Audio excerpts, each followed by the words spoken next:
Right you are, Dodger. Picked clean, donated by the governor this very afternoon, eh? Give it a shine. Well, hello there, my dears. This is aspiring author J.A. Arnold. Call me Tony. And this series is called Between Lines, where I read the lines that I love from the books that I read. If this series inspires you to pick up that book, I hope you enjoy your reading journey. This book comes to us from Allison Epstein called Fagin, the Thief. It's Fagin before all of that. A prequel, if you will. Speculative novel delving into the past life of one of the most controversial characters in the entire Dickensian repertoire. I always wanted to say that. Prequel. Jacob Fagin, ugly and unimpressive, seems dismissed as soon as he can be acknowledged. Bright future for this one, indeed. Be that as it may, there is no fidelity thicker than, well, then of thieves, than that of Jacob with his fiercely devoted and loving mother, Leah. Family only means each other. Without her stability in his life, however, he'll need proper lodgings to rest his blessed head. And where, oh where, does a thief find his nest? He's older and more knowledgeable than the last time he sought a place to stay. By now he knows most of the East End as well as he knew Stepney, if not better.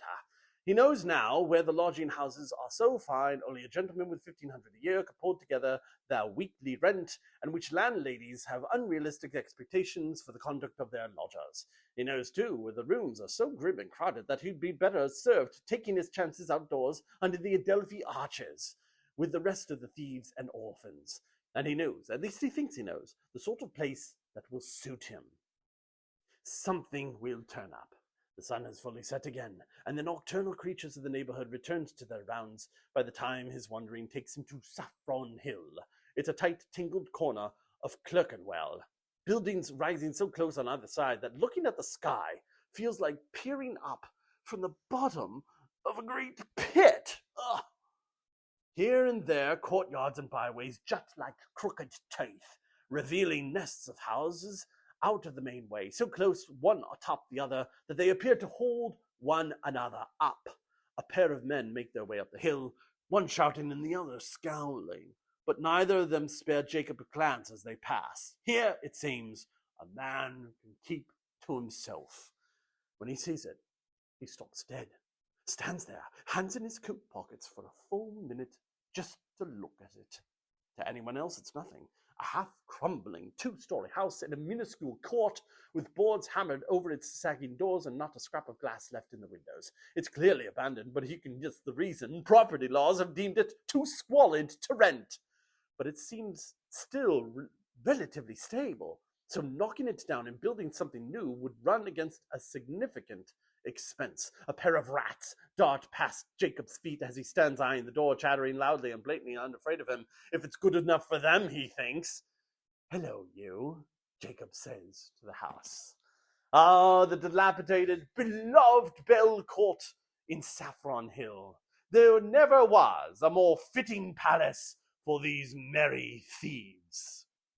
The reader marvels and applauds at how well Epstein has done her homework on the twist tale, not only to get every detail on Fagin down to the bump on his nose, but also to have London come alive, bustling about with both peril and excitement, with both charm and chicanery.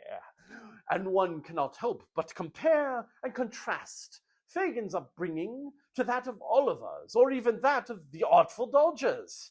The city, the times, the circumstances of wealth, that is, the severe lack thereof, and how this impresses upon a child's psychosis is unfathomable exploration into petty theft and juvenile delinquency.